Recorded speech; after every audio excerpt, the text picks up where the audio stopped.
ഉച്ചപൂജ നട തുറന്നു വിട്ടോ.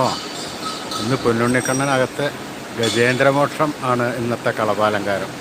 അതാ ആ താമരപ്പൊയ്കയിൽ ആ ഗജേന്ദ്രൻ അതാ ഒരു താമരപ്പൂ പൊട്ടിച്ച് ഭഗവാനെ പ്രാർത്ഥിക്കുകയാണ്, തന്നെ ആ മുതലയിൽ നിന്ന് രക്ഷിക്കുവാൻ വേണ്ടിയിട്ട്.